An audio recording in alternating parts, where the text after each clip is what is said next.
In the mountains north of the plain of Nineveh in Iraq lies the ancient city of Alqosh. It is thought to have been home to the Jewish prophet Nahum, whose writings comprise a book of the Old Testament and date from the 7th century BC. Alqosh is also the site of the Monastery of St. Hormizd, built in the 7th century AD. 9 miles to the south of Alqosh are the front lines of the Islamic State.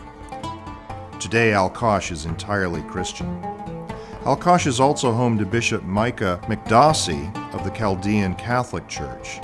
The bishop is preoccupied with the feeding of his flock and with preventing his people from dispersing to an uncertain future in the overcrowded refugee camps of Jordan, Lebanon, and Turkey. هناك تحديات كثيرة تواجه المسيحيين. When the Islamic State took over Mosul in June of 2014 and then seized the Christian villages on the Nineveh Plain in August 2014, over 100,000 Christians fled north. Alqosh had been a city of 1,200 families, and they received 535 additional families.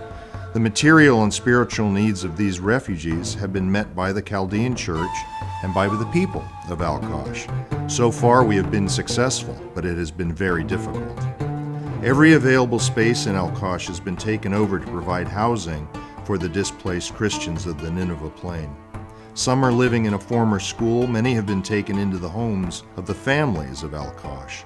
The question on everyone's mind is, when can we go home?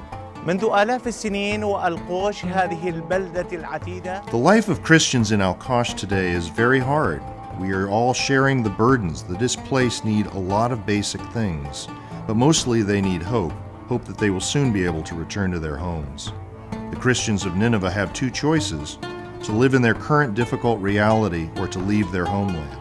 If we want to preserve the Christian presence here, we need to find work for the displaced, teach their children, improve their living situation. إلى جميع شرفاء في العالم. I call on all of our Christian brothers and sisters throughout the world to help the Christians suffering in Iraq because of Islamic extremism and protect them from extinction in this country. The Kurdistan regional government has been remarkable during this crisis. They are the only government that has protected Christians and provided them with food and other essential supplies.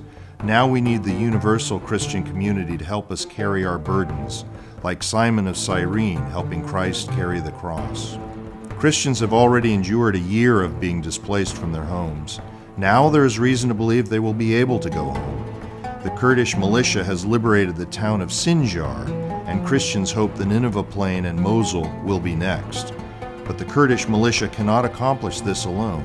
There must be support from the international community, and the safety of returning Christians must be guaranteed in perpetuity so that never again will they be driven from their ancestral lands.